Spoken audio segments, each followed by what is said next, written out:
Good evening and welcome to the Norfolk Select Board meeting of Tuesday, February 4th. Would you please stand and join me in a Pledge of Allegiance? I pledge allegiance to the flag of the United States of America and to the republic for which it stands, one nation, under God, indivisible, with liberty and justice for all. Thank you very much. My name is Jim Lehan. I am joined by my fellow board members Anita Mecklenburg and Mr. Roach.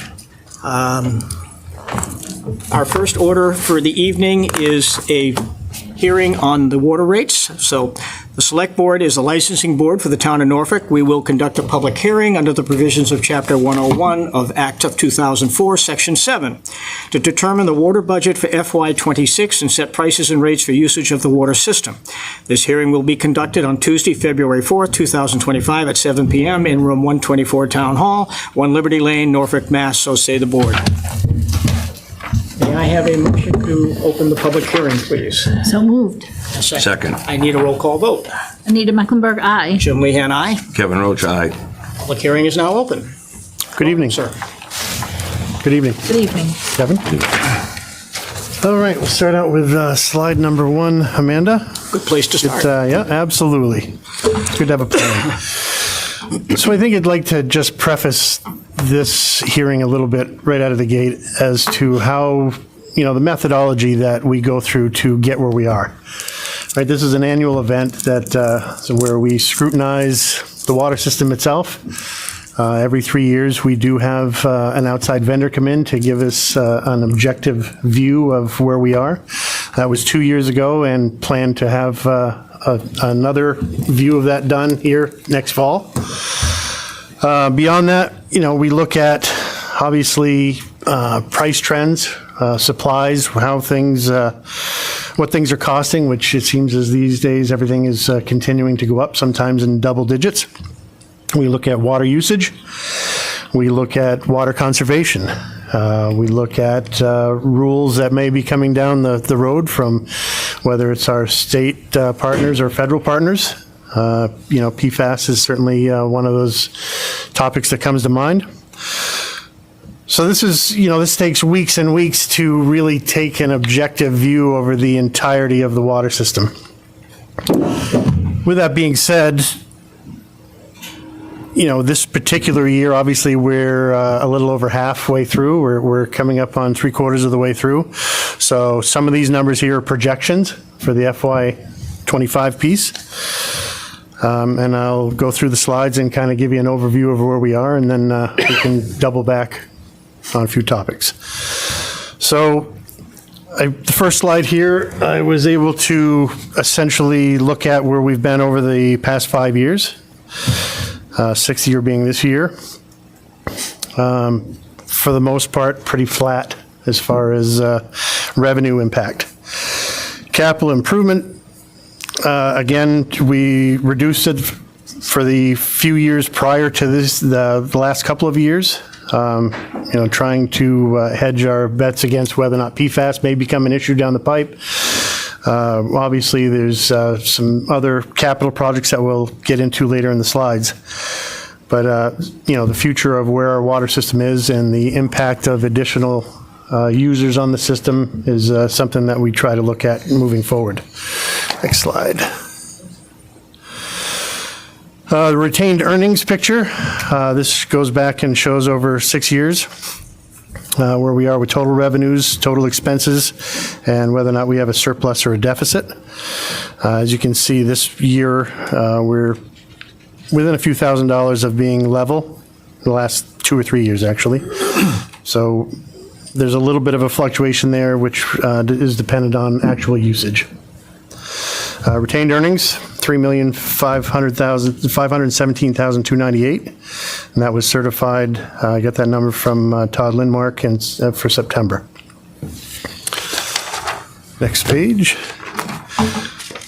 2026 outlook. So the water budget, I am going to propose this coming year. We're not quite there yet with the town administrator. To have a zero increase budget and to remain flat from the current year.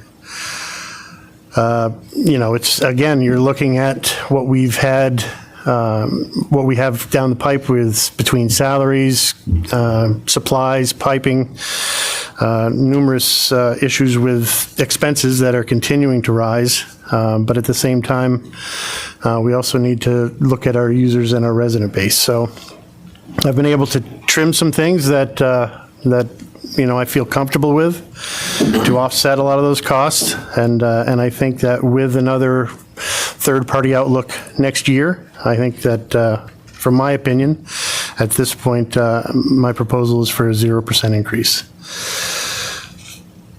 As per the numbers, the projected result, we will have a small surplus in FY26 based on that model. It's really a minimal surplus, but it is definitely in the positive. Long-term outlook. So capital planning, the town has the following projects as part of its capital plan. We do plan on finishing up our water master plan update in FY26. Water meter replacement project is in the works. That is currently out to bid as we speak. Various water improvement projects over the next 3 years, and new source development, which again is a topic that seems to come up quite frequently as we continue to look for new sources for water. With the continued escalation in residents in town, that's something that we really have to look at. And based on the cost of what it took us to put Holbrook in and the number of years it took us to put Holbrook in, that I estimate that number somewhere around $7 million when it's all said and done. In addition to the projects listed, the town continues to monitor ever-changing PFAS requirements and knows that having to invest in that is always a possibility. Now, that number came down from the feds at 4 parts per trillion. We're still waiting on Mass DEP to work through that number. And so at this point, we are still at the 20 parts per trillion. And once we get that notification, we will act accordingly. But at this point, we are in a good place regarding PFAS. Rate impact. As I said before, depending on where we sit, I believe that with costs where they are and the cost cutting that we've been able to do, to look at going into FY26, I believe that we can hold flat for one more year. Now, obviously, I don't think that's a long-term model.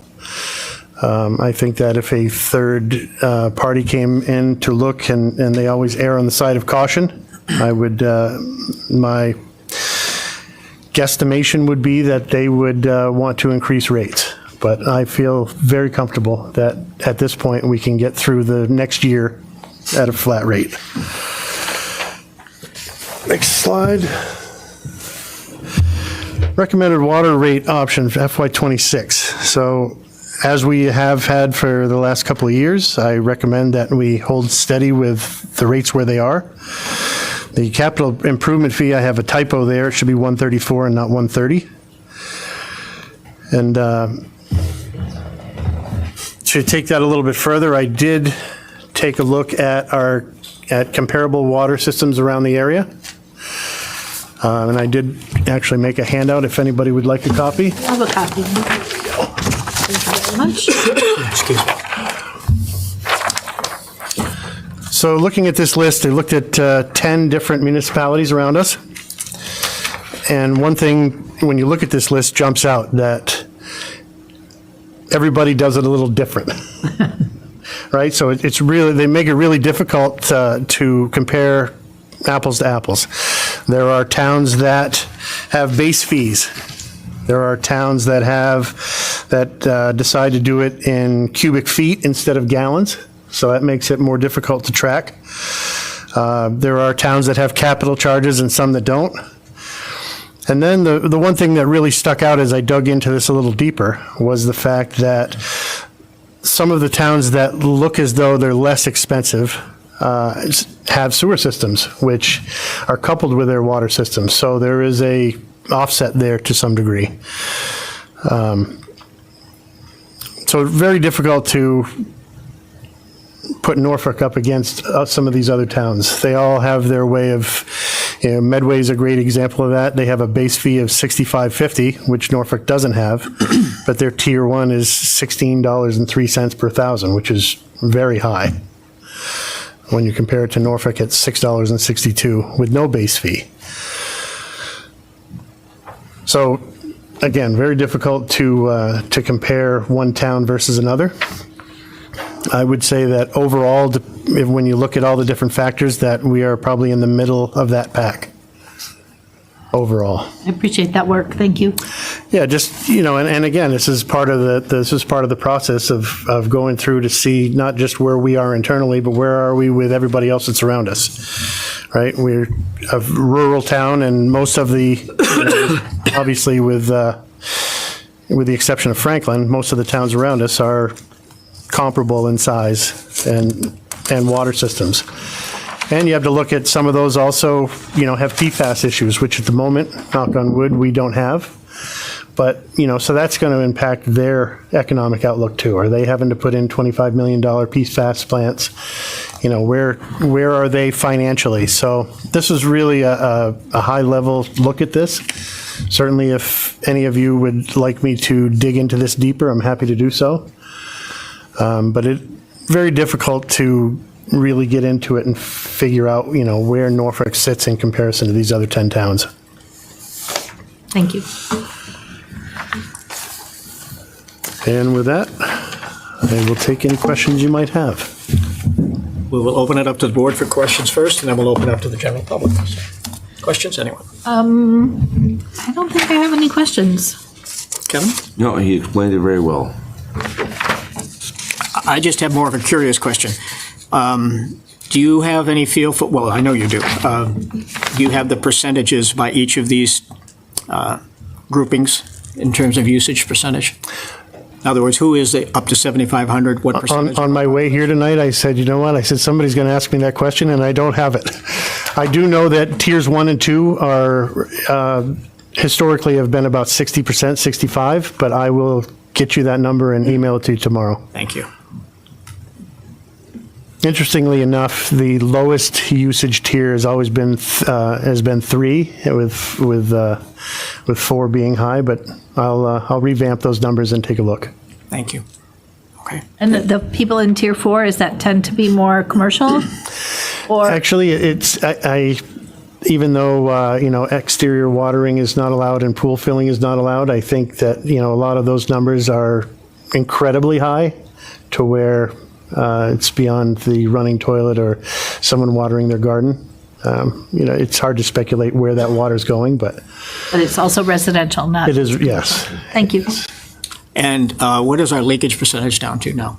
We are somewhere in the 5% range. So it's we've been able to keep it pretty low over the last 5 years. So it's we continue every single year. We go out and monitor and have the town-wide survey done and fix any that we have. So, Other questions? All right, we'll open up to the public. If anyone have any questions? Please, Glenn, if you would come up and give your name. Sure. Apologize for that, but it's for the TV cameras. If you would give your name and address and Glenn Hill, feel free. 22 Tucker Road. Thanks. I seek on behalf of the public to understand if the town is contemplating smart metering that might help those of us that are water takers understand more about how we use water and how we might be able to use water more efficiently and effectively to help you help us. absolutely. So the new meter system that we are in the midst of having bid on is a web-based system. So once this is up and running, individual users will be able to log on to a website to see how much they're using, down to per day, and I'm not sure if it'll go down to per hour, but it'll certainly give every water customer in town the data that you're looking for. Thank you. Other questions, comments? Okay, seeing none. No further from the board? Do I have a motion to close the public hearing? I make a motion to close the public hearing. Second. Roll call vote. Anita Mecklenburg, aye. Jim Lehan, aye. Kevin Roach, aye. We are now back in public session. Thank you. Thank you very much, sir. And thank you for this. Yes. I really appreciate that. And like I said, if you have any questions that you think of, Thank you. let me know. I'm happy to dig into it. Larry. Justin, good evening. Good evening. How are you, sir?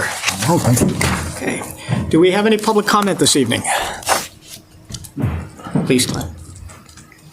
Again, if you would state your name and address, we would appreciate it. Happy to. Glen Hill, 22 Tucker Road, taxpayer. I speak tonight not only as taxpayer, but as a founder of Norfolk Seniors Strong, an emerging senior advocacy group started here in Norfolk. On December 3rd, 2024, I came before this board and shared the indisputable fact that Excuse me. development proposal seeking to build 100 homes on Liberty Lane did not support any aspect of nor the requirements in the Norfolk Housing Production Plan. I then shared my observation that developers are seeking to co-opt the town into calculating and proposing zoning changes as workarounds to the zoning and housing production plan to their benefit. Tonight, in Agenda Item 11 inside this meeting, the town planner will review a presentation to the planning board regarding a feasibility study for mixed-use requirements and the inclusionary bylaw. It is notable the inclusionary bylaw, approved by voters who elected this board, requires 20% of new units to be affordable. The inclusionary bylaw is not an accident and did not fall out of the sky. The inclusionary bylaw was carefully considered by the town before being placed before voters, who then approved it. And the bylaw was then and is now the will of the voters. In a slide deck tonight, this board will read how developers report they are aggrieved by mixed-use requirements, dimensional standards, and inclusionary zoning. In one slide, this board will read the developers find that 20% affordable unit requirements are burdensome. The board will also read multiple scenario recommendations that seek to skirt the zoning that Norfolk voters have already approved. The scenarios you will see are inconsistent with the Norfolk Housing Production Plan. The scenarios you will see are calculated to skirt the will of the voters and to deny voters the results they sought when they voted to approve the inclusionary bylaw. And as I said before this board on December 3rd last year, zoning requirements that give developers even more and more relief from zoning regulations they don't like, such as the pesky inconvenience of having to include affordable homes in their project, thereby defeating the spirit, letter, purpose, and intent of the Housing Production Plan. Adding insult to injury, these developers will leave behind for every Norfolk taxpayer to pay the bills for infrastructure cost burdens generated by their projects. An example of this burden is schools expansion. Norfolk voters overwhelmingly last Saturday defeated a $4 million override vote for schools expansion. One then reasonably asks, where is the fairness in any project that does not feature the full extent of affordable housing that voters demanded when we approved the inclusionary bylaw that now exists, but now for some inexplicable reason, the calculus to now dismantle it comes before this board. One reasonably understands why the board attempts to attract development to town. One does not reasonably understand why the town might consider going back to voters and asking us to tear down our carefully calculated zoning that we approved in the interest of developers. One also reasonably asks, why does the town do this, and what forces are at work compelling them to do so? One also reasonably asks, is it the end of the world if the town and voters don't cave to the demands of developers who complain of burden? Unless a Norfolk voter holds a financial stake in one of these developers' companies, developer cries of burden are reasonably not a taxpayer's burden to share, care, nor bear. Again, as I said on December 3rd, I asked the board to remember the efforts and cost to get Norfolk to a realistic, achievable, and certified housing production plan, a plan that is undermined if developers are relieved from zoning requirements that they don't like. As I also said on December 3rd, if the town proposes zoning amendments on behalf of the developers in efforts to bring in development that does not support the housing production plan, one then reasonably seeks to know why the housing production plan should not just go in the trash. Again, as I also said on December 3rd, I asked the board to consider whose interests are being served in zoning amendments that, if passed, set back the housing production plan and create no affordable housing, which is desperately needed in Norfolk. On behalf of myself and every Norfolk resident, I again ask the board to bear truth, faith, and allegiance to the spirit, letter, and intent of the Housing Production Plan and to demonstrate these commitments in all actions with respect to all future zoning and housing proposals. The board can do so by insisting that every new housing project come in under existing zoning, including the inclusionary bylaw, all of which are calculated to underwrite and uphold the Housing Production Plan. Finally, I ask the board to stand firm and reject any and all attempts to skirt the clearly expressed will of the voters of this town as are expressed in existing zoning, including the inclusionary bylaw that requires 20% of new housing be affordable. Finally, while developers are not going to like this board if they take a stand, since developers don't pay taxes in Norfolk, and since they did not elect this board, and since this board is beholden solely to Norfolk taxpayers and to their interests alone, developer interest, developer protest, developer complaints, and developer of claims of burden are irrelevant and therefore are reasonably dismissed by this board. Thank you. Thank you. Any other comments this evening? Seeing none, we shall go to our action items. Mr. Casanova. Yes. Justin? Yeah, Blair should have probably stayed up here real quick so he can talk about his adventures. One, being recognized by the Tree Warden Association, but the agenda item before the board is to consider approval of a proclamation as Arbor Day. I'll let Blair just quickly say why this is important and, why we're looking to do this. So I have applied with the National Arbor Day Foundation to become a Tree City USA town or city, which involves a number of steps in order to be accepted to do that. One of which is a proclamation for Arbor Day by the chief governing body of the town. There are some other steps. There are bylaw steps for trees. There are budgetary guidelines that which we already do as part of our rural nature, sort of by necessity over chance. But there are a number of issues there, and once you become a tree city, at that point it does open us up for a lot of environmental type grants, and those from the U.S. Forest Service, from DEP, DCR, and federal agencies. So I felt it was pretty important for Norfolk to take this step, and one of the best, I think, at this point is to keep enthusiasm throughout town when it comes to Arbor Day and planting trees.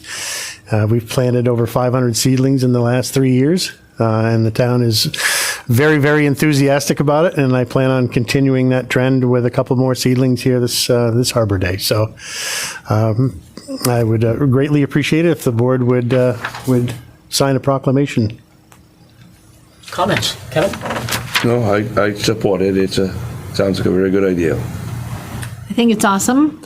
You forgot to mention the fact that you were named Tree Warden of the Year by your peers and colleagues, and that's quite an accomplishment, so congratulations on that. Thank you very much. And I think it's fabulous, and whatever we could do to support that, I think is really great. So thank you for your efforts there. We would love to be Tree City USA. Thank you very much. Yeah, there's 351 tree wardens in the state, and so to grab that award is something that's Pretty awesome. Pretty awesome, and so I thank the board for congratulations, and I will certainly do it justice. So thank you. Well, Ms. Mecklenburg took away my thunder. I was going to congratulate you Oh, for I'm that. sorry. It's okay. It's all right. It comes from all of us, so well done. Thank you. Absolutely. I accept a motion to approve the proclamation.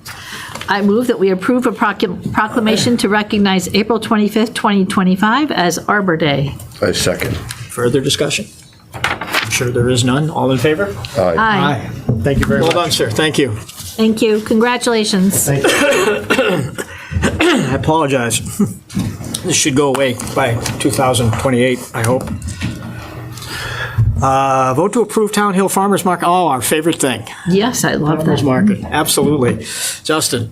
Yeah, no, so this is sort of an annual process. I know there are some people here representing the farmers market, so I'll let them speak to it. But briefly, this is something that happens from June to September, and we love the farmers market. I personally love visiting and supporting that. So I don't know if you want to hear from them or at all, or. Well, if you'd like to share some of the good news, but we're enthusiastic supporters, but feel free. If you'd like to add some comments? We're going to basically keep it the same as last year. Yep.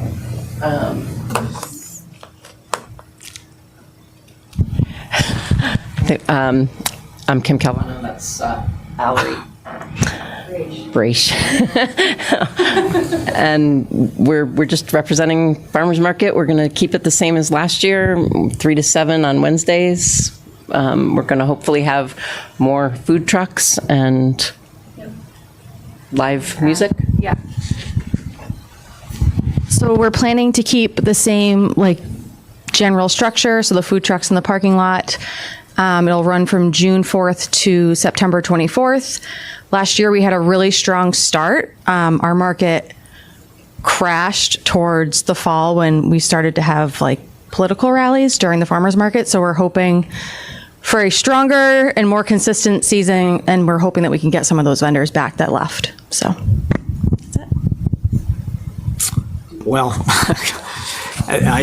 it's unfortunate that happened. Yeah, it wasn't great. Hopefully, we'll have an uneventful summer and fall, and because your events are wonderful. Farmers markets are great. Just a wonderful thing. We appreciate you doing it and love having it. So, at least speaking for me, Absolutely.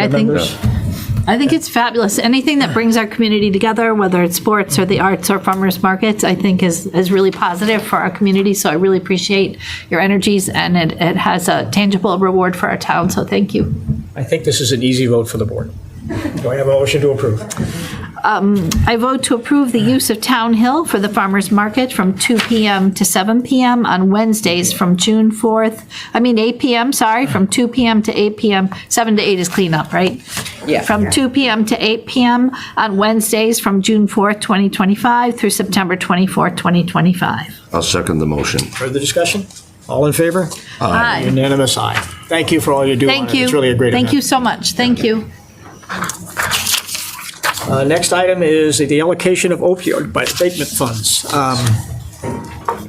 It sounds like a strange thing to say, but this is always a pleasure to do this because we're getting funds that we're receiving from that process of unfortunate issues that are associated with drug overdoses and what have you, and being able to give it back to organizations that do wonderful work to help people that are unfortunately suffering for these kinds of things. So this is one of the things that puts a smile on a tragic event, if that's possible, and being able to provide funds to these organizations. So your recommendations, sir. Yes.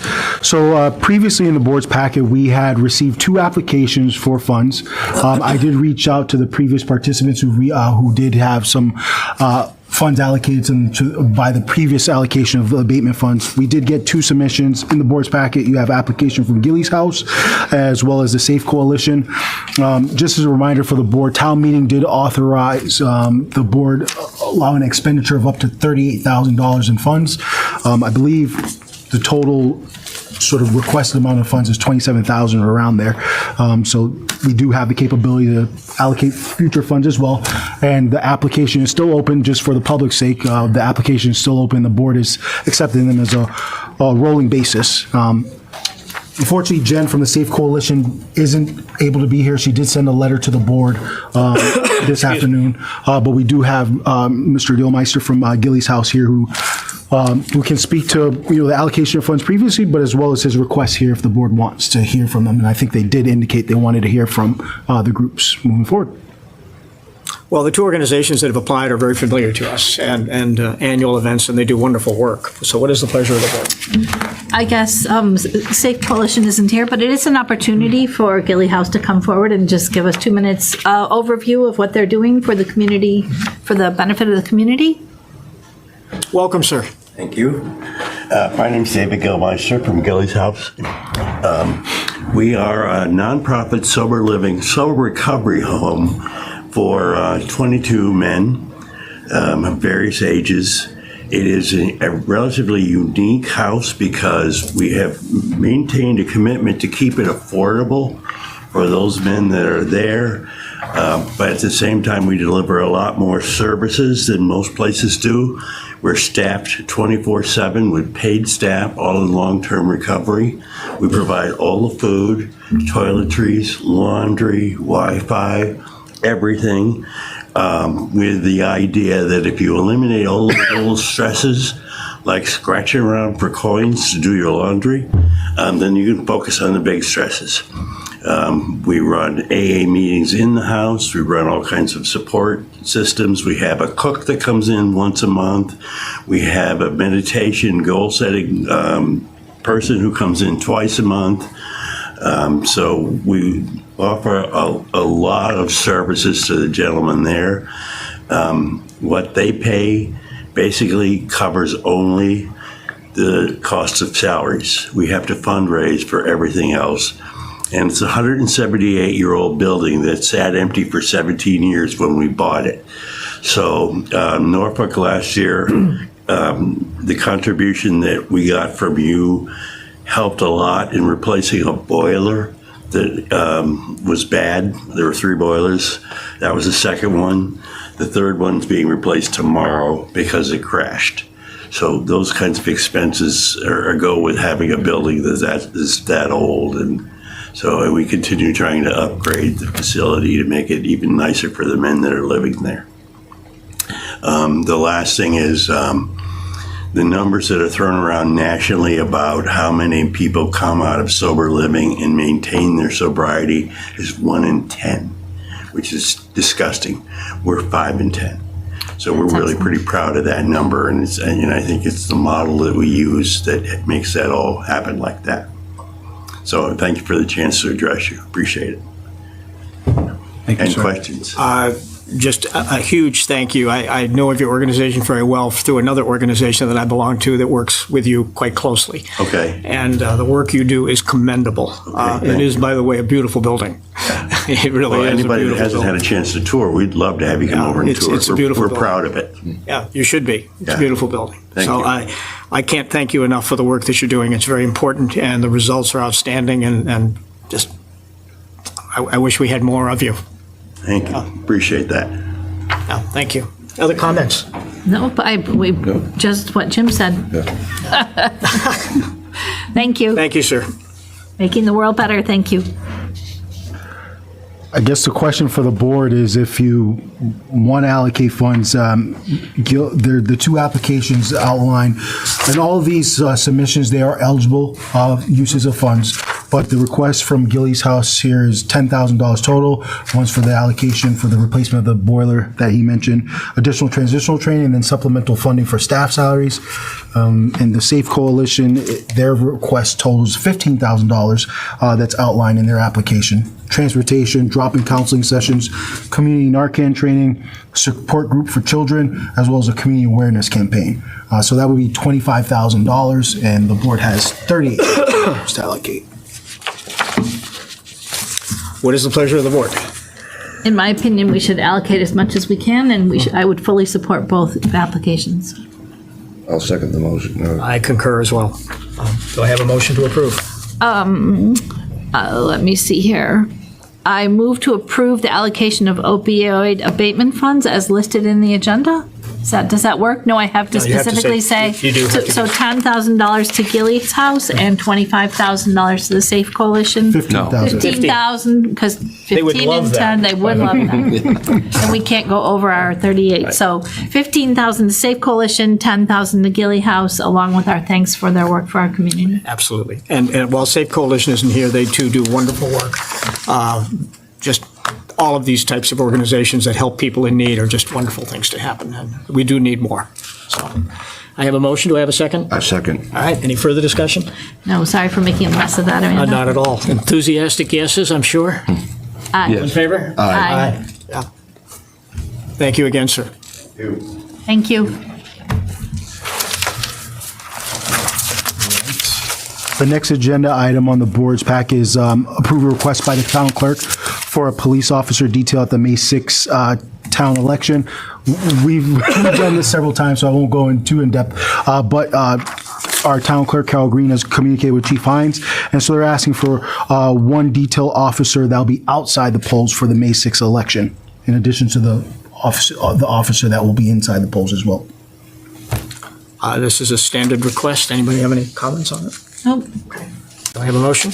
I move that the board approve one detail officer outside the polls on May 6, 2025 for the annual town election with the traffic assistance as needed. Do we have a second, sir? Second. Further discussion?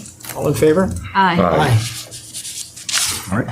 And then the next agenda item is to establish early in-person voting and the schedule that Carol Green has suggested.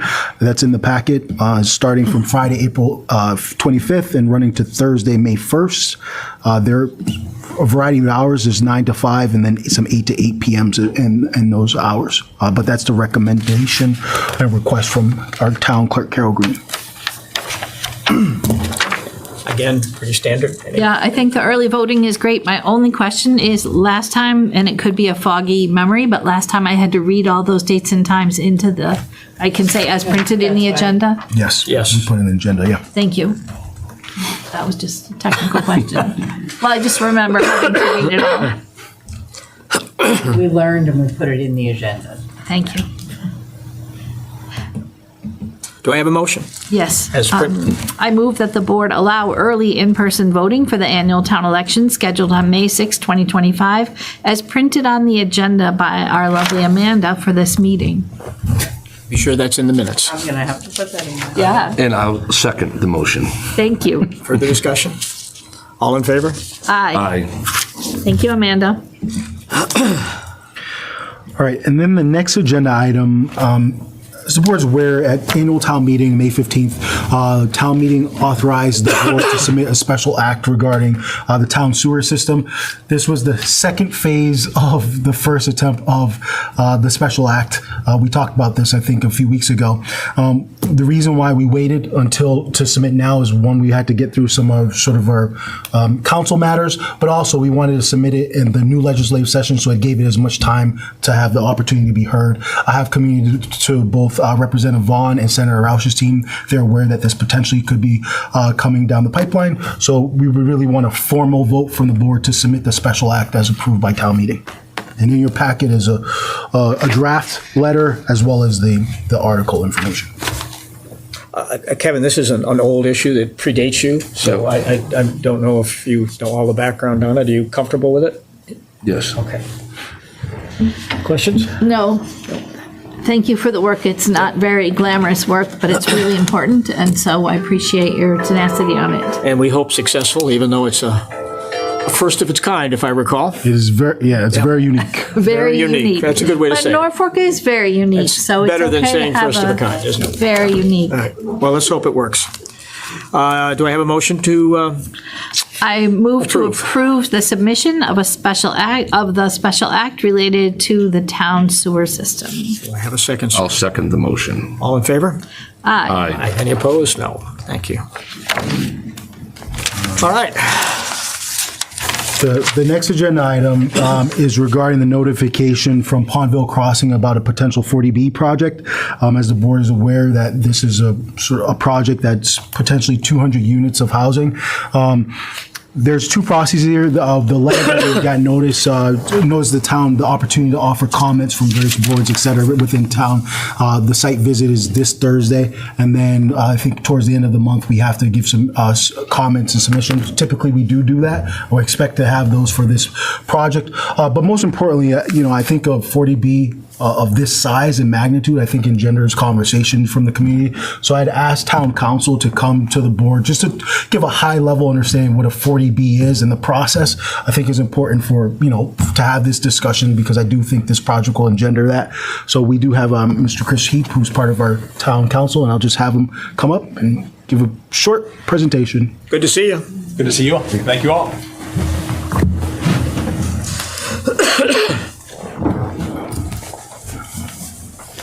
Great, and thanks for having me out tonight to talk briefly about just a sort of, as Justin mentioned, a quick run through of 40B and the process that the town will be following when it both now when it's reacting to project eligibility applications and when applications are ultimately filed with the Zoning Board of Appeals. So quickly, just in terms of general background for those who might not be familiar with it, Chapter 40B of the general laws has been around for, at this point, decades. It was established long ago to create an alternate permitting process in cities and towns for several purposes, to allow for more affordable housing projects to be constructed. It looked to create a streamlined permitting process by establishing one board in town, which is the Zoning Board of Appeals, that's going to stand in the shoes of all the other permitting boards that would ordinarily be expected to review a project. It creates definitive hearing and decision deadlines that permitting boards must follow, which don't otherwise exist in the normal permitting process in town. And it also creates a waiver process by which the board can, and in some cases must, waive local regulations that would ordinarily apply to projects. Now, the threshold for being able to use this alternate permitting process is that the projects must contain at least 25% affordable housing, or at least 25% of the units within a given project must be restricted for affordable occupants. Okay. Now, the first step is the one we're at now with respect to the new project that we've received, and that's project eligibility. In order to be eligible to participate in the 40B process, an applicant must first obtain a project eligibility letter from a subsidizing agency. The subsidizing agency is a state governmental or quasi-governmental agency that provides funding or other assistance to a project. And this is most commonly mass housing. And that is true of the application that we're currently looking at and the two most recent applications that we've seen. So this is typically how we learn about a project. Because under the state regulations, the subsidizing agency, when it receives its application, must provide notice to the town. The town then has 30 days after receipt of that notification letter to provide comment back to the subsidizing agency. So typically the process will work as Justin described, which is we get the letter, there will be a site visit, and typically we'll convene a group of all of the stakeholders within Town Hall, engineering, DPW, fire, police, gather any comments that they may have, and ultimately package them up in one combined letter to the subsidizing agency. Next slide. So this slide shows all of the findings that the subsidizing agency must make in order to issue an approval letter. There are many of them. They include things like the site is generally eligible for the housing subsidy program. The project design is generally appropriate. Initial pro forma of the applicant has been reviewed, and that the applicant controls the site, among others. I will say that although the approval letter ultimately will include all of these findings, these are not typically great obstacles to any particular project. These are findings that the subsidizing agency will make in the ordinary course.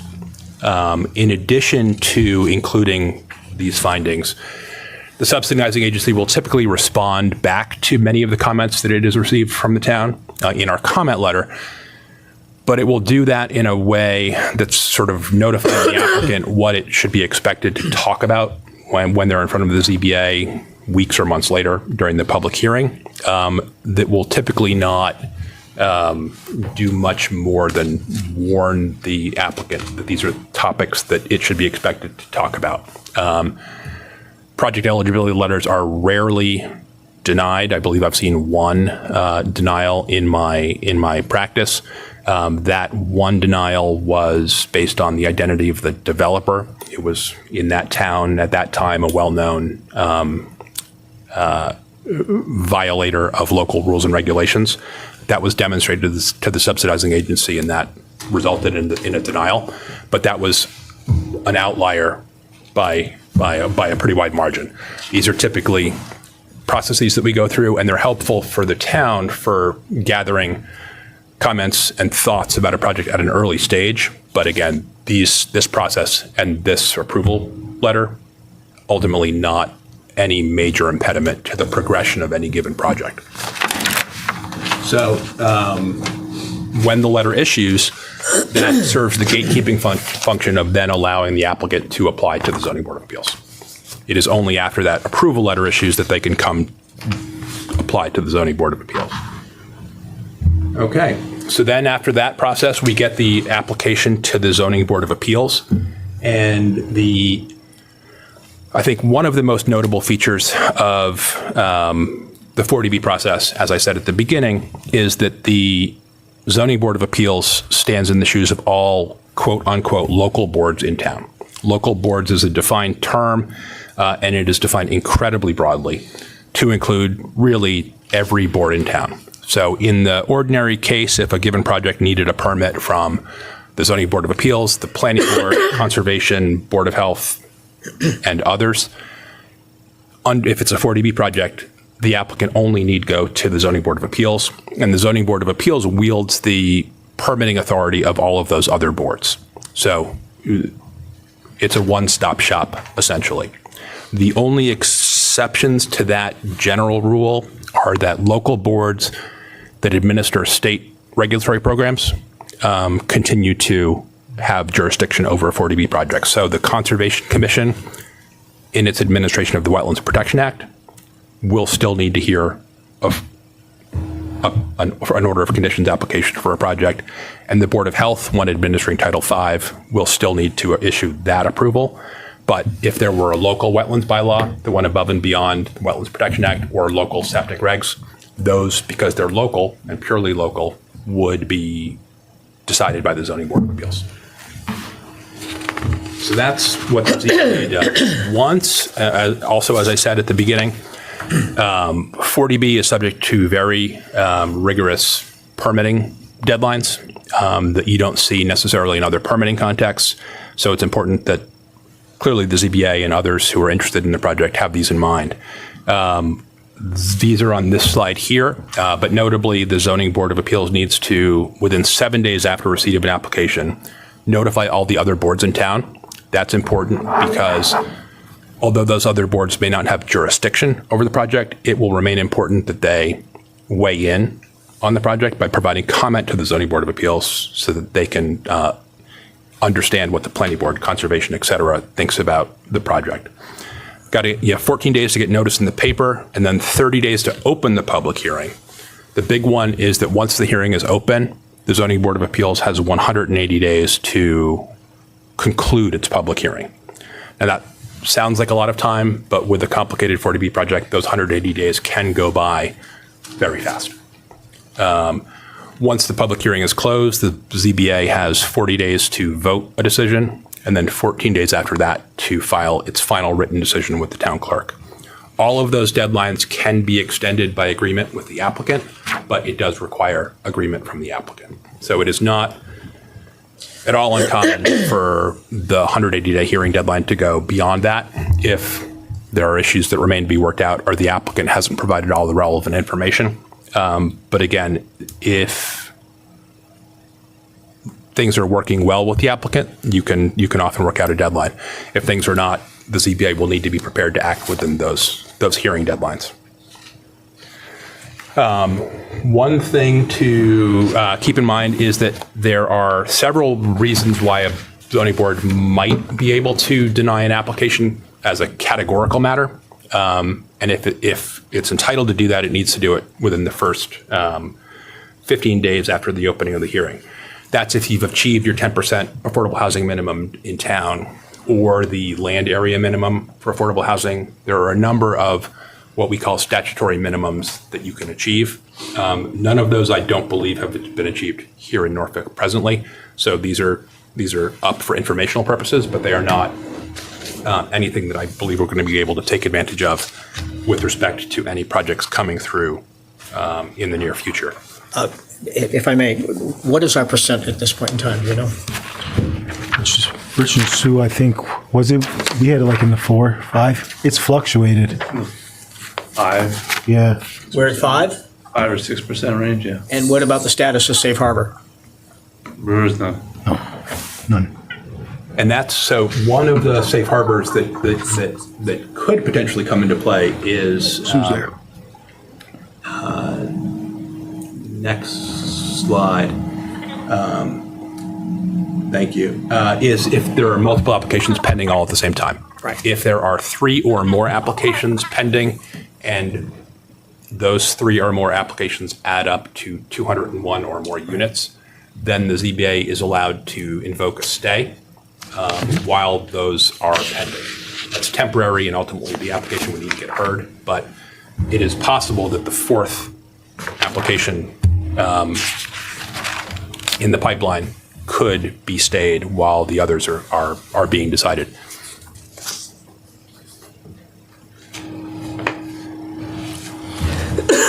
Okay.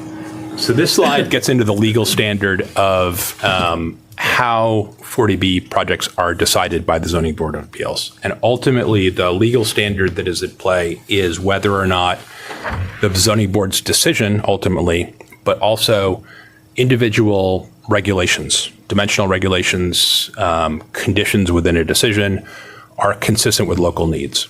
It's a complicated balancing test as it appears in the case law, but ultimately what it boils down to is whether a particular local regulation that the ZBA might want to apply to a project is how it balances out against the need for affordable housing within the town. And ultimately, at any point where the town is below the 10% affordable housing minimum, there's going to be a presumption that the need for affordable housing in town outweighs any particular local concern. So it's a balancing test, but it's a balancing test that is weighted heavily in favor of the proposed development and the need for affordable housing.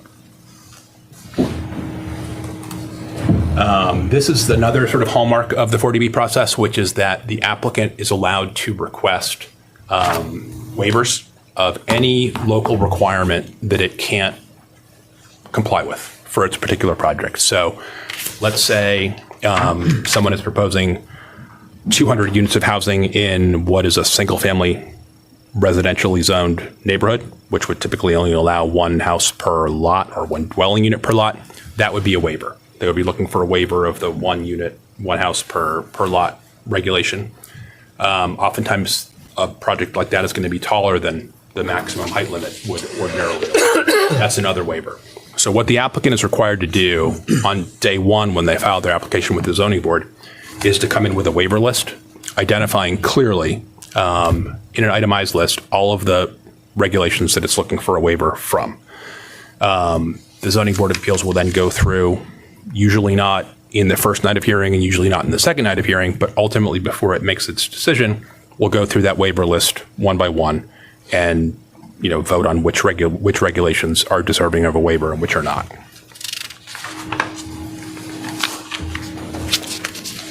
Conditions, similarly to the decision as a whole and the board's action on waiver requests, the board can impose conditions on a particular project, but it needs to do so in a way that does not render, do so in a way where no one condition or no collection of conditions has the effect of rendering the project uneconomic. Uneconomic can include imposing costs on the development that drop the project below the definition of what uneconomic is. It can also include imposing conditions requiring offsite improvements, infrastructure improvements, things in town that are not generally imposed on market rate housing projects or are designed to address pre-existing conditions or are disproportionate to the impacts of the project. So there are several limits on what a board can do in its conditions. And again, the concept of uneconomic comes into play when imposing conditions and rendering the decision, because again, the board needs to wrestle with the question of whether a denial of a waiver or the imposition of a condition or a collection of conditions would have the effect of rendering the project uneconomic. And again, the definition of uneconomic, I should have said earlier, is anything in the decision that would prevent the developer from achieving a reasonable rate of return on the project. And that is defined in the regulations. So the final, I think maybe, hallmark of the 40B process is where the developer can take an appeal to. Typically, with other permitting contexts, if a developer is unhappy with a denial or a conditional approval of a permit, they would go to Superior Court or Land Court. With 40B, the developer is allowed a direct appeal to the Housing Appeals Committee. Only the developer can take an appeal to the Housing Appeals Committee if there is a scenario where abutters to the project or a neighborhood group is interested in taking an appeal of a 40B decision, they can't go to the HAC. They can only go to Superior Court or Land Court as they would in the ordinary course. But the importance of this is that the Housing Appeals Committee applies a standard of review that is, again, heavily geared towards the development of affordable housing and definitely pro 40B developer. That's, again, because it gets back to the balancing act, the standard of review of what is consistent with local needs. They're going to apply that standard of review with a presumption in place that as long as we're under the 10%, the need for the affordable housing included in the project outweighs whatever given local concern we might be articulating as a basis for a condition or a denial. So that is a long-winded way of saying that the, zoning boards on appeal tend not to fare terribly well in litigation at the Housing Appeals Committee. It is always important for the board to permit a project as best, and we will always defend, what the board has done.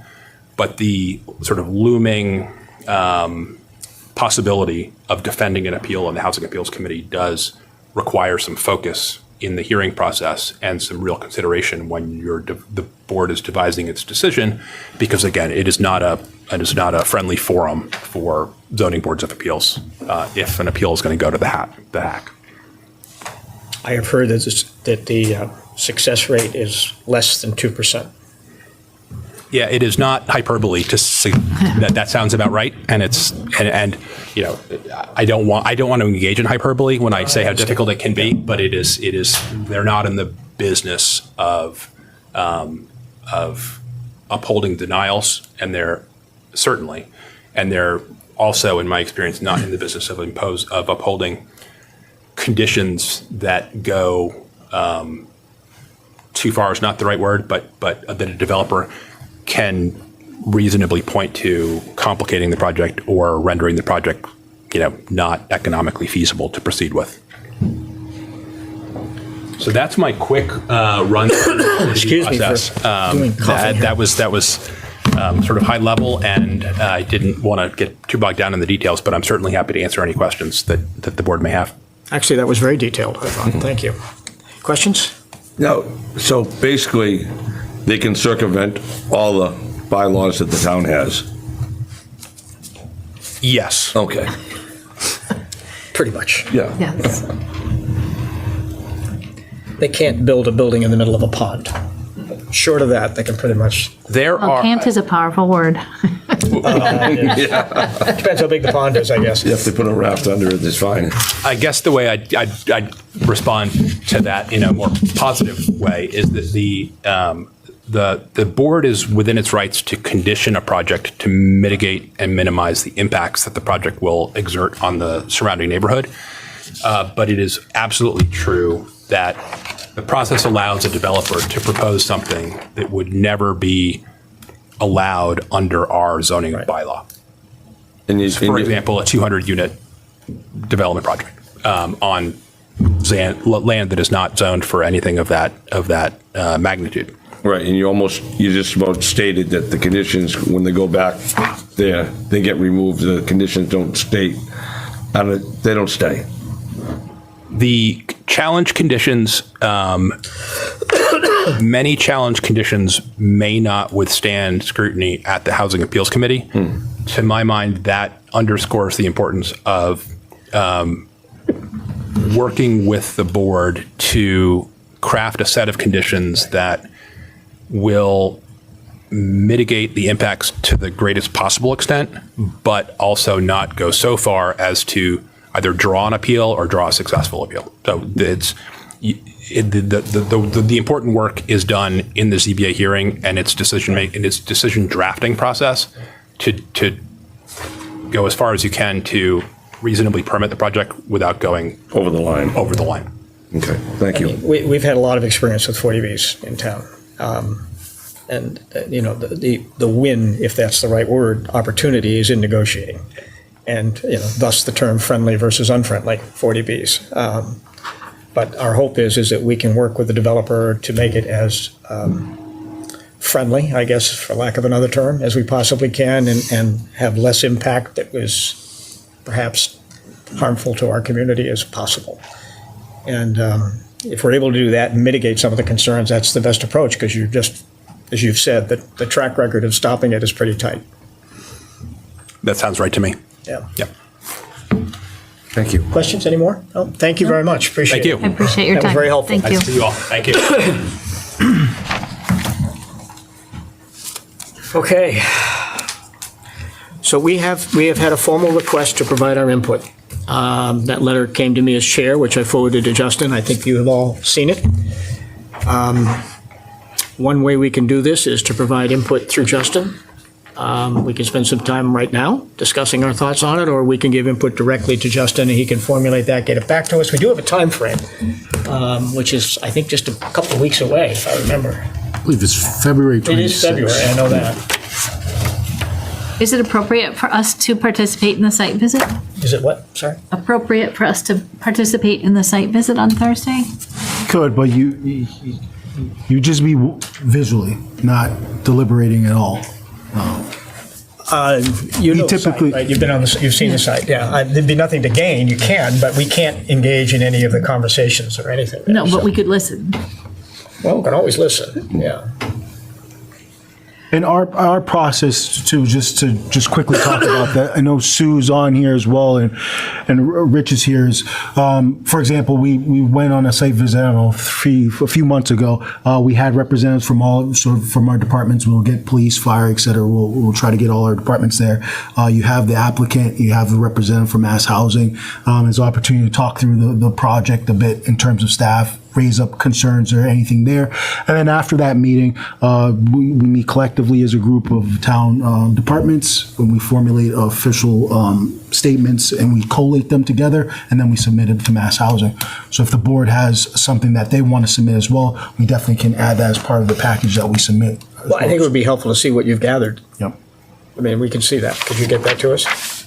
Yeah, I think, That'd be a good place to start. yep. So the request for comments is February 26th, so I think We have a little definitely, bit of time here. yeah, we can look at. Okay. What would this project put us over as a percentage of affordable housing in town? Excellent question. One, I'm going to defer a little bit. Now I have Sue on here. Sue, I thought our number had fluctuated a little bit from the 5, and it will fluctuate as, our population increases. These are parts? Yes. So they these all are- count. So they all They would all account. count. They It's all would 200. count. I think it would get us over 10%, but I would let Sue sort of just quickly confirm what I just said. Sue, we can't hear you. She's not on mute, though. Sue's in the office. She can come here real quick.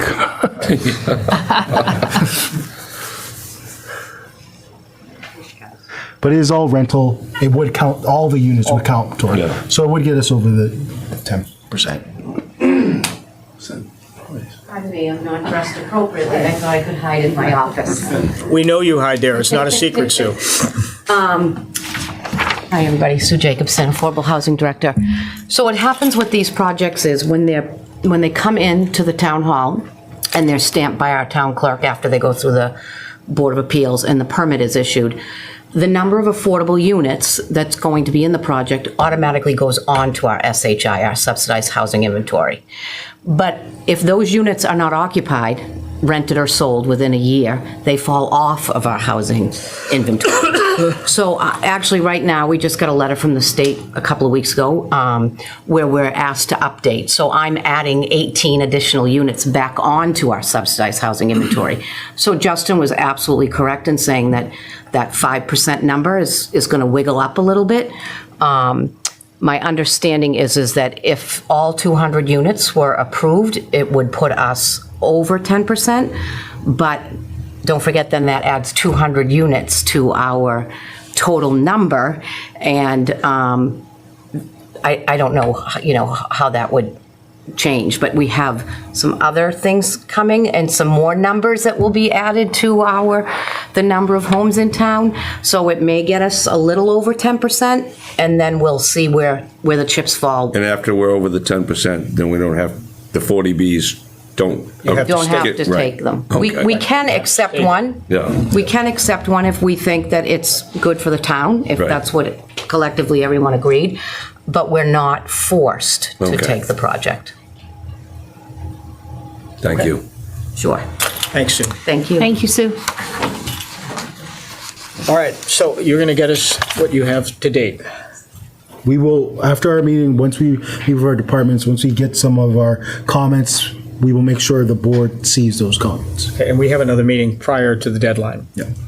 So once we get that information, I think that will be helpful in adding our comments to that. There'll be a public hearing or not. Yeah, I think, obviously, we'll talk as a department. We're going to try to make sure you have this in time for your select board meeting. So if you did, it would be part of our normal select board meeting It's not a process. public Okay. hearing, though, Yeah, per se. yeah. Just an informational. It would be a topic, agenda item. Okay. Okay. Next few items, we're going to have our town planner, Rich McCarthy, come up, just give you an update on some of the sort of planning board items that'll be on the warrant, talk about accessory dwelling units. Thank you, Chris. Rich. Et cetera. Good evening.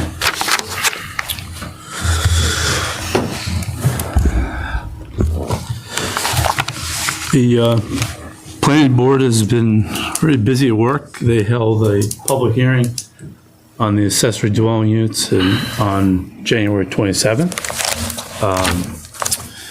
They continued the public hearing to the meeting in February next week to February 11th.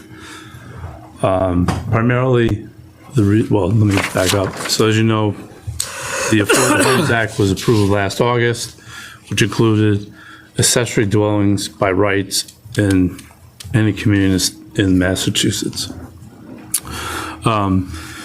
With the enactment of that statute, there was a 6-month phase-in for accessory dwelling units, which became effective February 2nd. So this just passed a few days ago. That is in effect in the state now, throughout statewide. Communities could choose not to do anything in terms of changing bylaws relative to ADUs, or they can choose to adopt some bylaw provisions for it. In Norfolk's case, the planning board decided to put together an ADU bylaw, which they had a hearing at the end of January. They continued to the February meeting primarily for a few different reasons. One reason was the state just adopted their final regulations for ADUs. So between the original draft that was put out in the beginning of January to what was just enacted on January 31st, there was some changes in terms of how the regulations fell out. So the planning board wanted to be able to take time to understand the impact of those changes in terms of the final regulations.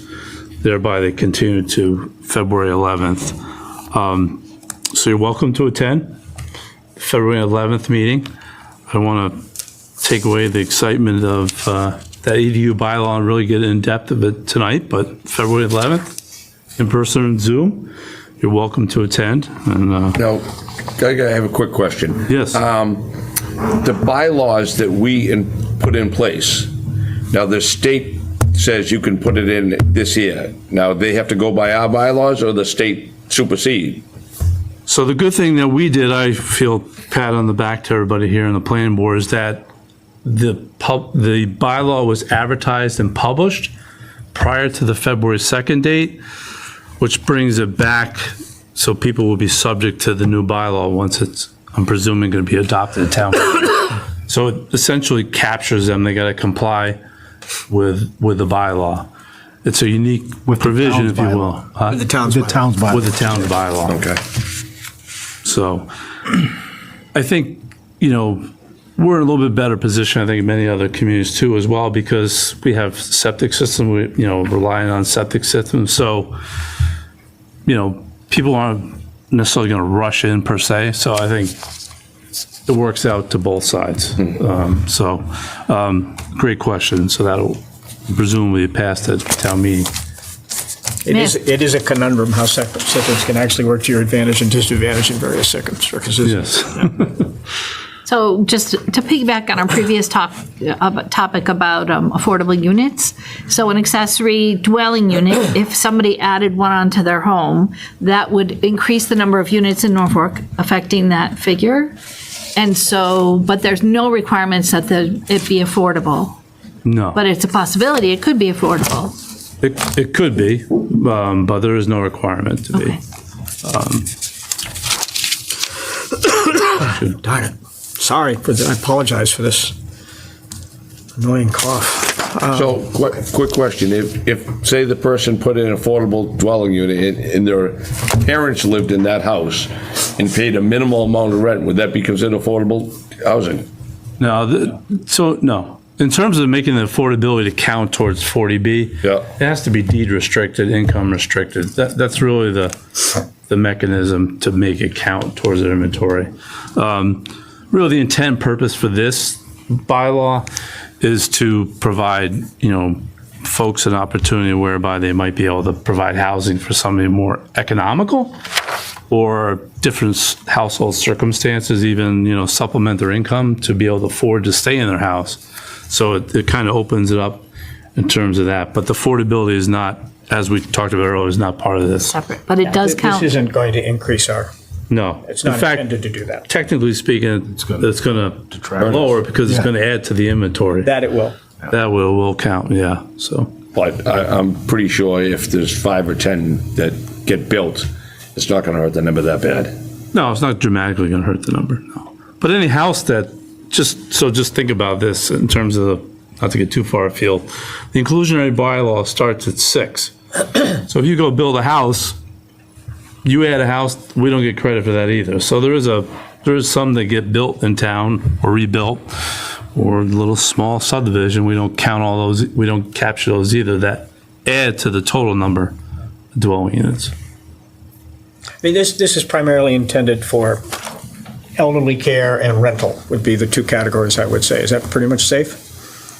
In other words, if someone wants to have a separate unit on their property where they could be next to their elderly parents or something of that nature, I guess I can speak to that, something like that, they would have that opportunity, and it could provide some rental income in some regards for a smaller unit as well. Yeah, I mean, I think it could be also an opportunity where maybe a family wants to age in place in terms of staying in town and wants to, then their primary dwelling, principal dwelling becomes for their kids or something like that. Whichever way it works. Whatever way it works, yeah. So it does add that flexibility for people. So again, the planning board is they are a proposed bylaw. A couple things that they are doing is they're including the prohibition on short-term rental, so Airbnb. That was one provision that the state said communities could adopt. That's being proposed in the bylaw. Another requirement or something that can be done is a site plan review process. While, there are arguments to be made, why are we putting people through that process? People have bought into their neighborhoods and so forth, and now we're adding another residential unit. In some cases, they can be in very close proximity to their neighbor. So the process the planning board is laying out is a process whereby the abutters would be notified if somebody was to propose a detached. One provision that they'll be discussing at the next meeting is primarily for detached, or if somebody was increasing the footprint to their principal dwelling to add on an ADU, then that would go before the planning board. But if you were essentially, you had a house already and you were making some changes to it and there's really no change exterior to it wise, you could just go and get a permit for the building department. So back to the site plan, again, it's just to, similarly with the prohibition against Airbnb, is essentially you want to have it from the start. You could always change it and remove it if it seems to be not as necessary, but if you don't start with it, you can't bring it back. If you bring it in afterwards, then you have two different situations where some are subject to, some aren't. So we don't know how this is going to shake out, but the planning board's taking a more conservative one-step approach on it. All right. Should I jump over to the? Yeah. All right, I won't, this is more of an overview of upcoming zoning that's the planning board's contemplating, well, not contemplating, proposing. Electrical vehicle charging stations is one that they're working on with the assistance of the building department, particularly the electrical inspector, to have a process for reviewing them when they're commercially related and where they'll be allowed, standards for those. So those are being proposed for the Springtown meeting. Right now, electrical vehicle charging stations are allowed in the B1 district. Then the only other district, which presuming gets approved by the AG, is the C6, which was the Southwood area. So this is going to allow it in other districts. It will even allow it in a residential district, but it would be by special permit. So there is that, that's being proposed. There is a change to the ZBA in terms of its permitting requirements to update so that it reflects the new master plan. There was also a slight change to the special permit criteria for the ZBA, which clarifies if something needs a site plan before the planning board, it's if needed. It actually, the way it's written now, presumes everything goes there for site plan, the planning board, for a special permit, which is not the case. So it's really more of a clarification language, that's one. Then the planning board is proposing to change special permits to mirror the state law, which is a permit would be good for 3 years. One section we have 1 year, another section we have 2 years. So it'd be consistent. So that's a change. We're going to be changing the floodplain bylaw to adopt the new FEMA maps. Received notice from FEMA, effective July 6th, I believe was the date, or 8th, something like that. So that's proposed for the Springtown meeting. And then the one more item, which the planning board haven't even deliberated on this, I guess, but it's related to the accessory dwelling units, is perhaps modifying the accessory dwelling units as it relates to ADU. So I'll come back and talk to you a little bit more, but that's one, they haven't even kind of noodled on it yet. So it's just something that's come up because of the new regulations with ADUs. And then there's possibility of zoning changes to the inclusionary bylaw and the B1 zoning district. You heard, you saw the presentation MAPC put together. And the reason why we're even looking at that is that, we have heard from developers, but we also heard from property owners in terms of our requirements. And what we hear is not so one size doesn't fit all, and that's kind of what we have right now in those requirements. And doing from when we did some of the changes in 2021 with the B1 zoning, after, we're in the midst of the pandemic, and then, the commercial market is much different today, significantly. And the risk is much higher in trying to get tenants to be able to come in, and then tenants to be able to stay. And also be able to get tenants at a price that's leasable to be able to have somebody able to stay. So those things are interplayed a little bit in terms of some of the mixed use. So there's discussion where it may need some modifications. Interconnection with the inclusionary bylaw is that they're looking at potentially making some adjustments, and we have heard, but we've also seen examples in terms of what was changed in 21 has also, which potentially was a concern at that time, that would generate a byproduct effect that residents may not want to see. And I can tell you one, which I'll use as a good example, was you saw that, and there's a project eligibility letter that was issued for Cranberry Heights. Cranberry Heights was a proposed subdivision. It's been kicking around for many, many years, and it was denied at the planning board at the late stages of it, primarily due to water-related, public water issues with it, and whether the water to get to the site would potentially harm the residents going by in terms of providing the water. When that change went in, that went from 10% to 20%. And what that did for that particular development is it converted to a 40B.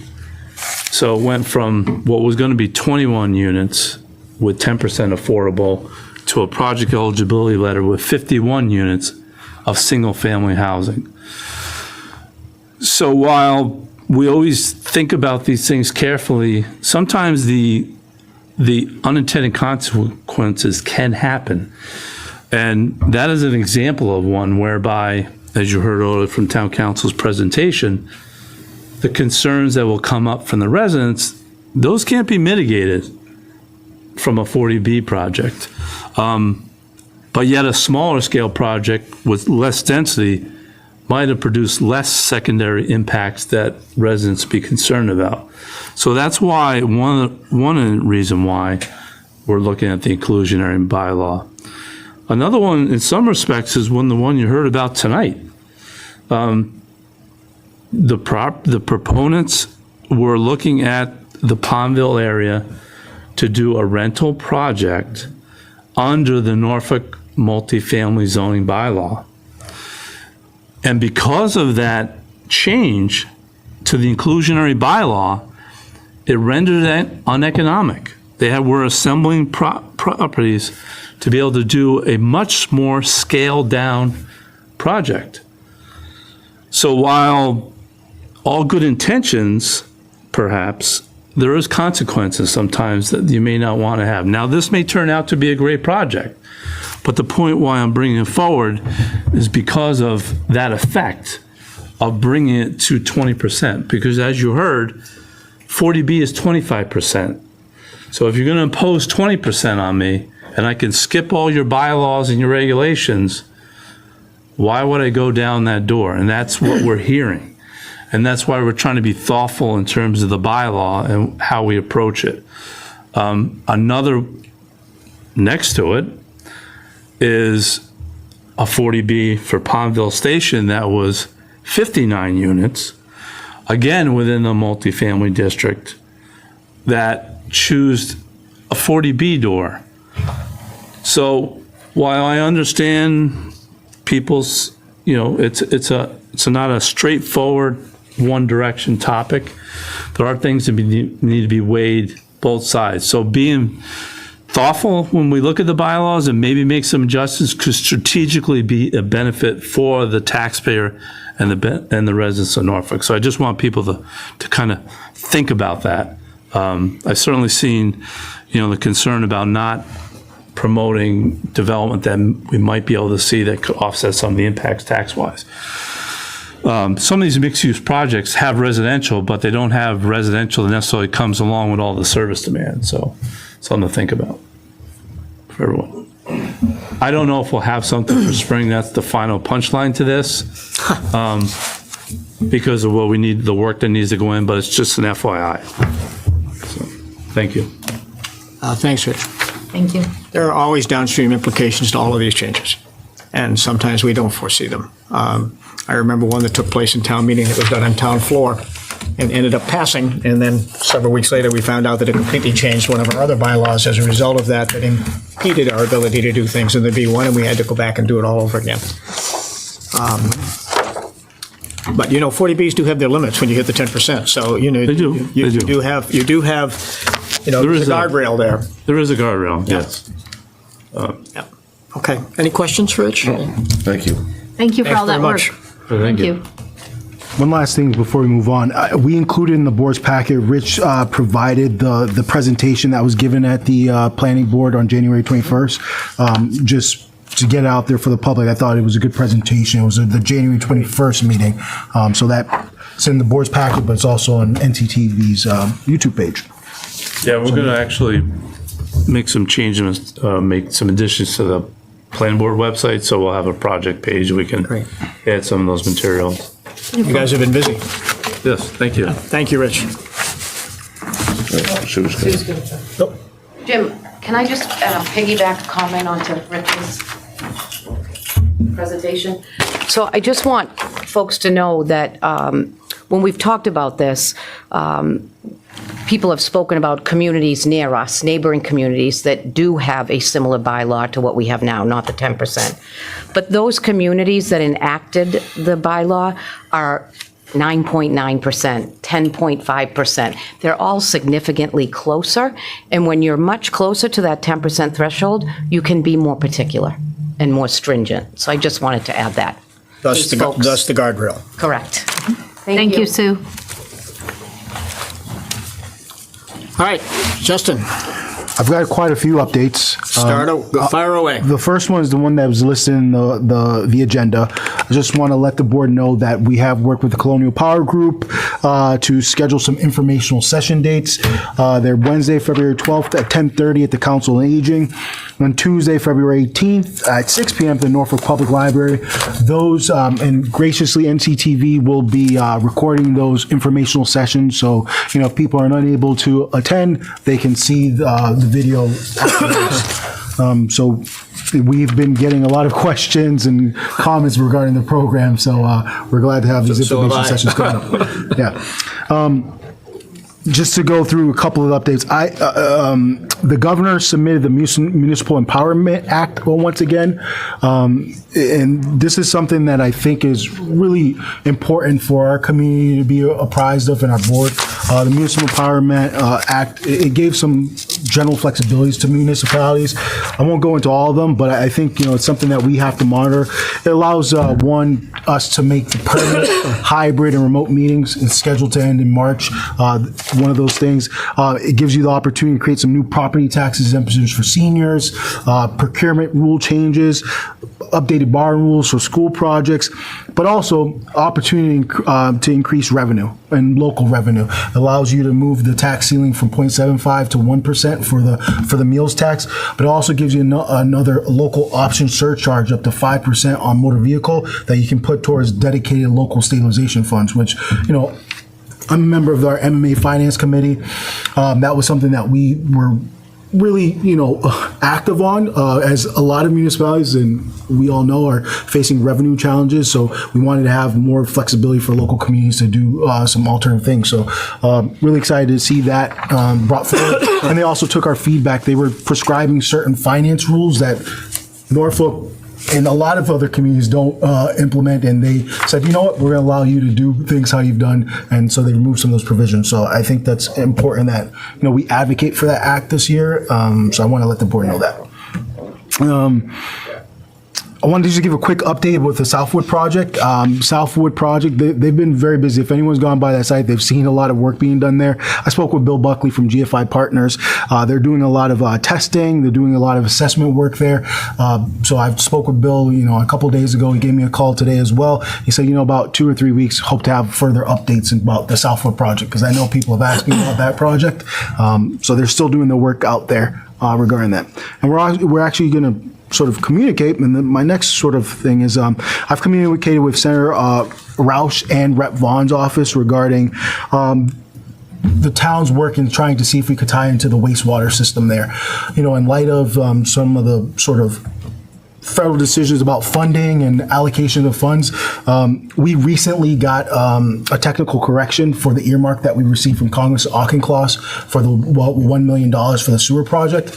I wanted to broaden that to not only be wastewater, but water as well, in case the wastewater project wasn't something that we could do. If we could use $1 million towards water projects, why not? Would that be acceptable? I got it approved. We got it approved, and it was accepted by them about 3 weeks ago. So I want to take advantage of those opportunities. So really trying to focus on Rep. Vaughn and Senator Roush to help us get a meeting with our state partners to see if it's possible to tie into the wastewater system there. And if it's not, let's focus on some water projects potentially. That's well done, Justin. So I just want to give that quick update there. That's what I have at the moment. And the final update, I did meet with our superintendent this week just to talk about sort of next steps in terms of the project and sort of budget season. I think it's prudent that we consider having a joint meeting in the future, particularly as we get to the budget process. I know they're undergoing budget work in their subcommittees. I think it's important for both committees to talk, sort of figure out where we're at budgets, what we're looking at the future. I think the community has those questions, but I think it's better that we collaborate. So I did let Ingrid know that, and those are my updates.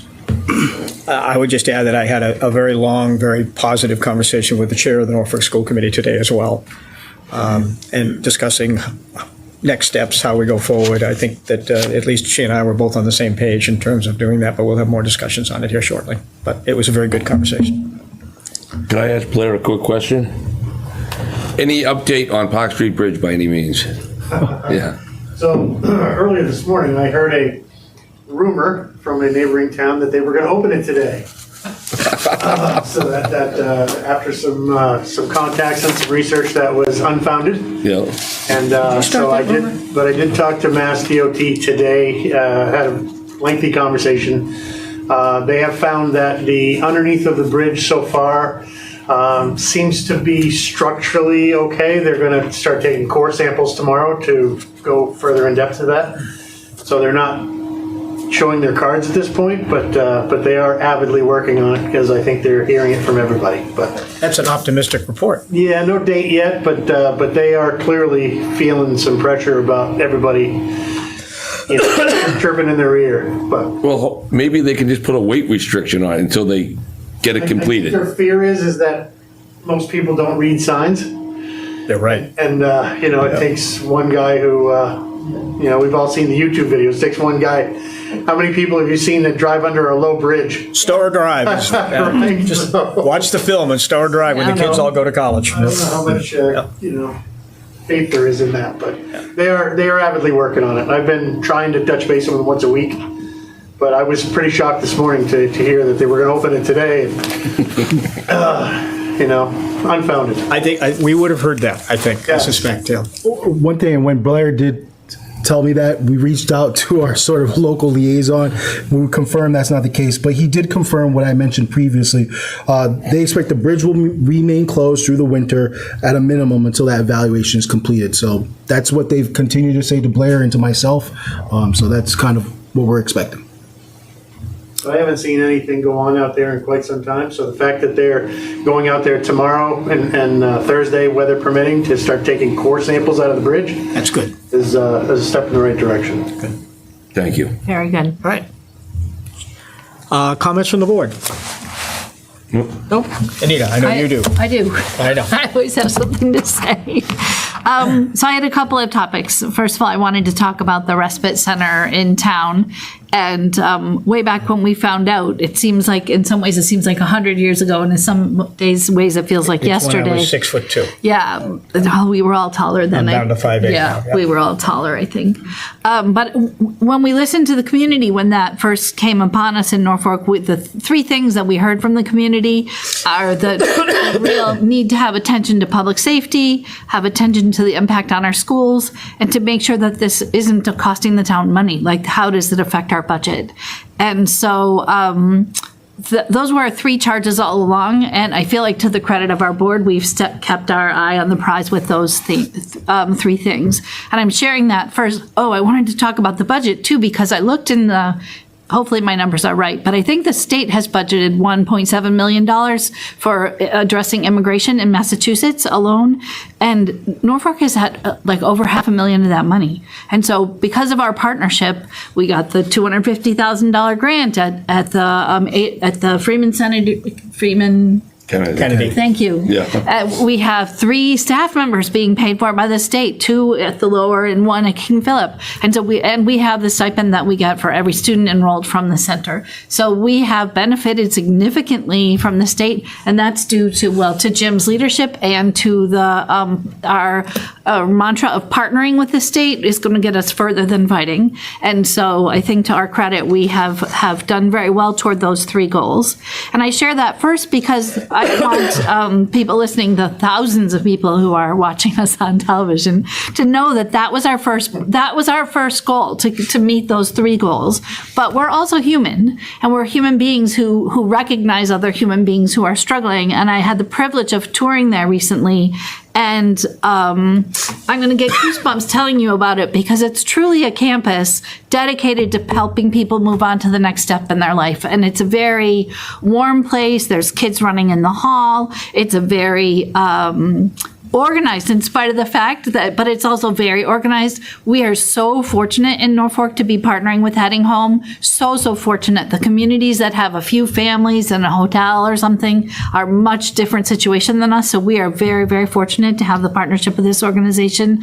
They're teaching classes, not only classes in English or classes that get you toward how to get a driver's license or how to do those kinds of things. There's play groups. There's fatherhood classes for people. There's classes of how to be a parent in a new country, because each country has different cultural expectations. And so there's a lot of really exciting things there for those families and that are going to grow our community too as these families find permanent housing. Probably not in Norfolk, because as we've heard, we're quite limited in what we have to offer, but in our state and around. So really, I wanted to say kudos to the Heading Home, and I feel like kudos to our board for being partners with the state and getting what we could have, and good things are happening, and there are no public safety. The schools have challenges for sure, but there's also benefits.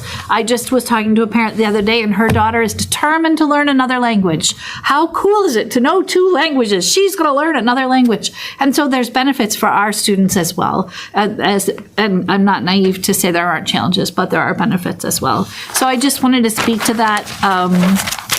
Just kind of say my piece. And then last weekend, or was it the weekend before last They all meld a little together while back, this week. because time since the pandemic, time is very mushy, but all 3 of us attended the Massachusetts Municipal Association Conference in Boston. And it's a gathering of all elected officials across the state and town managers and so we just gather, and there's speakers that come in, and there's panels that you can talk about different things, and I wanted to share a couple things about that as well. First of all, at the conference, I was appointed as a Massachusetts Select Board Association officer. So there's city, town select boards, but then there's like a representative group, and that representative group has officers, and I'm going to be an officer in that group. When I was a teacher, I'm going back a little time now, but when I was a teacher, anytime you changed grades, it grew my practice because it changes. You have a new team to work with, you have a new age group to think about, and it grows your practice and it grows your perspective. And then when I went from being a teacher to be a principal, it's the same thing again. Your perspective changes. You have to zoom out more and you have to think about it in a different way. And I'm hopeful that my work on the MSA board will give me new perspectives, because I'll have new teams to learn from and to partner with, but also new opportunities for me to advocate for the needs of our community at the state level. So we're in a unique little, we're not a gateway city. We're rural, but we're not rural. We don't qualify for it. We're in this unique little spot. And so I think to have our voice at the state level will be a benefit. And so I just wanted to share that is, I was just nominated 2 weekends ago. And then you also learn things at the conference. You go to the workshops. One wasn't so great. Jim and I walked out. It was like not the best. But there's a lot of really inspiring speakers. And I'm going to talk about my grandmother for just a little second. So when my grandmother was growing up, living was hard. You had to chop the wood or you were cold, right? You had to kill the chicken to eat dinner. She had an outhouse. Like, living was hard just to put food on the table or to make your clothes. You sewed your clothes. But life was really simple. Like, grandma just had to chop the wood and kill the chickens and everything was okay. Like, she probably had to pay taxes. There were taxes even way back then. Life was really simple. And now, I think for us, for me, but I think for all of us, living is so much simpler than my grandma. You can put it in the microwave and dinner's ready in 30 seconds, and living is so much easier than if I'm cold, I turn up the thermostat, like toot toot, and I'm warmer. And so our living has gotten so much simpler. And thank goodness somebody else kills the chickens. I wouldn't be thrilled about that. But life has gotten so much more complicated. The things that we have to worry about, the things that we have to, thank you for smiling at me, the things we have to think about is this message from Comcast real or is it a scam, right? What is this real ID? When do we need to get it? And how do we do? And what about insurance? And am I eating the right foods? Can you drink wine or can't you drink wine? And climate change, everything is so much more complicated than it was for my grandmother. For us, life is harder. And one of the speakers we had the privilege of hearing, they said because of this and because of this onslaught that we are all experiencing, the people are becoming less and less curious. We're tired and we're overwhelmed and we're less and less curious about the world and about each other. And we are becoming more and more addicted to outrage because that's all that we can afford in this. And so I took that really as a caution for our community because we've had our fair share of outrage in this community that has been hurtful and has been hard. But I think it is a call for us, not only as a board, but as a community to set that aside and have more events. I hear more events are happening on Saturday where people are coming together and they can come together at the farmers market and those opportunities come together. So I would just remind people that this is Norfolk and Norfolk is special and let's remember to be curious and remember to be kind. And I was certainly reminded at this conference that was really important and hope to lean into that work myself. So thank you for letting me wax on. That's all I have. I'm not sure I have a follow-up to all that. I know, he's talking about grandma. You can't go past grandma. Kind of tough to follow a dead chicken in an outhouse, but Hopefully the dead chicken wasn't in the oven. Oh, no, that was bad. I will make a brief comment, I promise, on the meeting in Boston. I've gone to a lot of these over the years, and I do find them helpful. I find the guest speakers to be very, very worthwhile.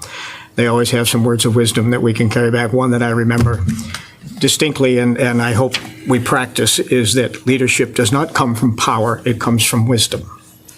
And that is so true. Power does not dictate in any way, shape, or form leadership. Leadership comes through wisdom.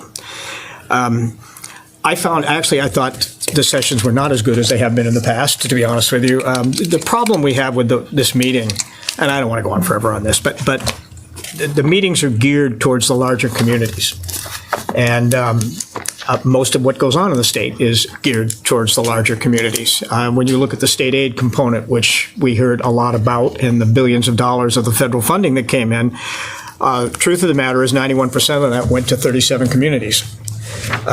And that's an issue we struggle with all the time. We do not get our fair share of those dollars that are available. I did have a chance to talk with a couple of people that have influence on that and express that. How much good it will do, I have no idea.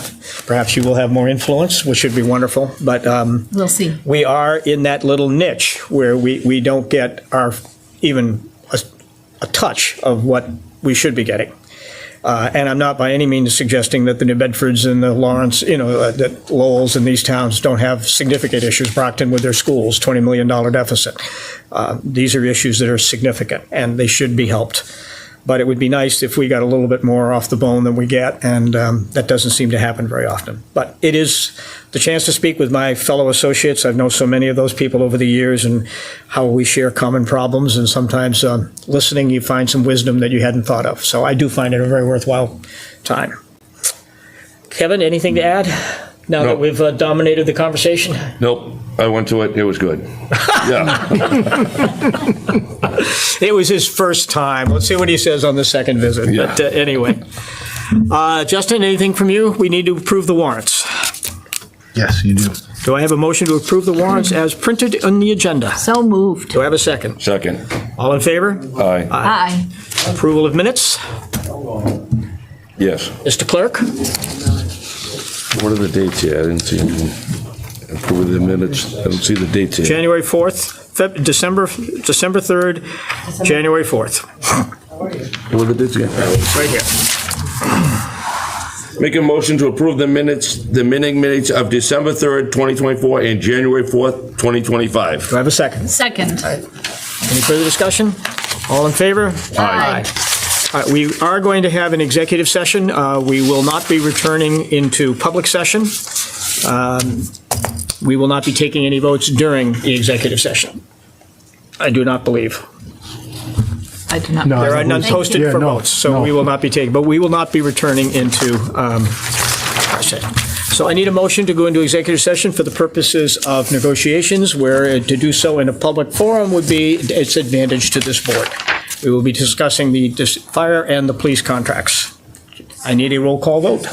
Or I need a motion to So go into moved, so executive moved. session. Well I as, think he's going to do the other oh, ones. right, sorry. This is non-union. I need a motion to go in. So moved. Second? Yes. Second? Okay. Roll call vote.